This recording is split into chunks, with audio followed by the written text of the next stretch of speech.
So I wanted to share this continual journey of, I think I would call it self-understanding on how to, ways to relate to events in my life that are difficult without getting hooked into the self-centered thought, which kind of binds me in this concrete, solid sense of self, and also puts me in this little box of a lot of wrong views.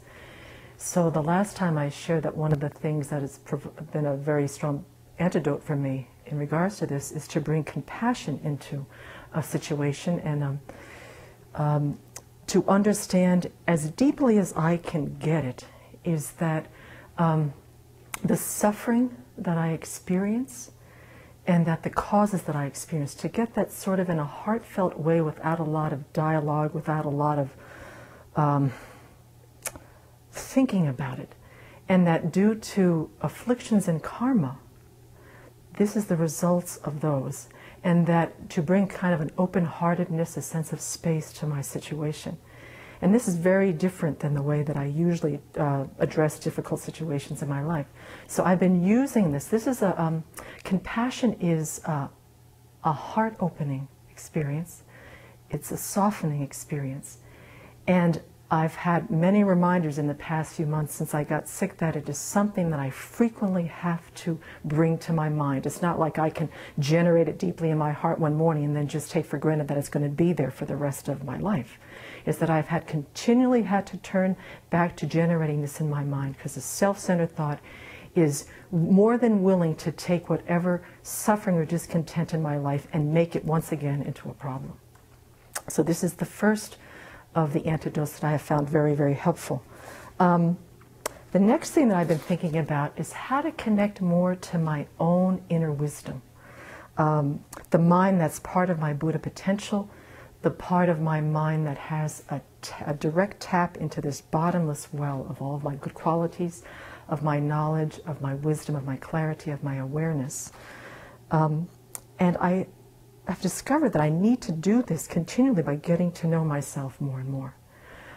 What we do here at the Abbey is that we've got these practices in the beginning of the day and at the end of the day, and during this time I find that if I want to nourish and strengthen this wisdom mind of mine, I can do it during those times. We've got calm abiding meditation, we've got these powerful analytical meditations that really get me in touch with myself.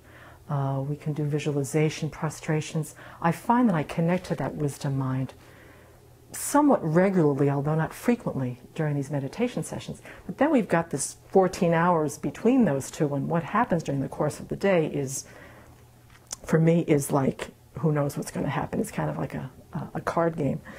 And I have found out that this wisdom voice that I've been listening to the past few weeks, because I've had the time and the necessity to do it, is at this point is a whisper. Unlike the self-centered thought that has more like a bullhorn, the wisdom mind is kind of like a whisper. So how do I cultivate this? The meditating in the hall and bringing myself, I've been doing it the past 24 hours, is maybe every hour or two, bringing myself to the present. And I sit down and I just say, how are you doing? I mean, a very honest, clear, simple question. Say, okay, how are you doing? How's your mind? How's the state of your body? And I have realized, it came to me this morning, is that if I'm struggling and wishing from the deepest core of my being to cultivate skillful means in relating to others, I'm never going to be able to cultivate that if I don't cultivate skillful means in relationship to my own self. And that this inner wisdom and compassion are the two qualities of this skillful means, and that I have to cultivate that in relationship to myself. So the other thing that I've been then saying to myself, well, then how do I identify and discern between the wisdom voice within my own mind and the self-centered thought voice? Because that self-centered thought is very sneaky, and it's very savvy, and it's very creative. So I've been trying to think of analogies or caricatures, because I find that I work very, very well with my creative mind. So the self-centered thought at its worst inside my mind is like Wile E. Coyote. He's probably the closest caricature of the type of energy and the speed of my mind, It's loud, it's judgmental, it's obsessive, it's manic, it sees others as the problem and the cause of all of my suffering, just like he does with Roadrunner. He's convinced that if he just annihilated Roadrunner, all of his problems would be gone. And also, this self-centered thought, like Wile E. Coyote, justifies all of my negative thoughts. It can give hardcore reasons on why I should be feeling negatively towards myself and others. On the other hand, my wisdom mind is more like Jiminy Cricket, who is calm, clear, has a sense of joy and a sense of humor, and never justifies my negative emotions. But what this wisdom mind does instead is that it uses a series of open-ended questions to find out, why are you experiencing these negative emotions?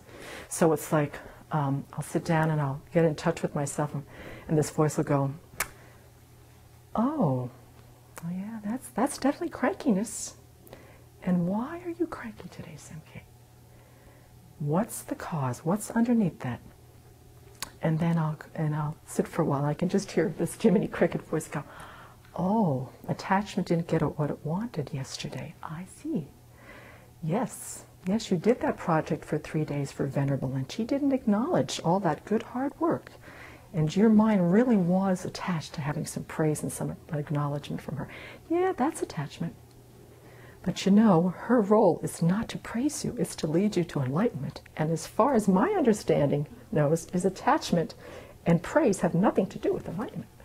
So, you know, just that's the kind of mind that through open-ended questions kind of gets me back down to like reality.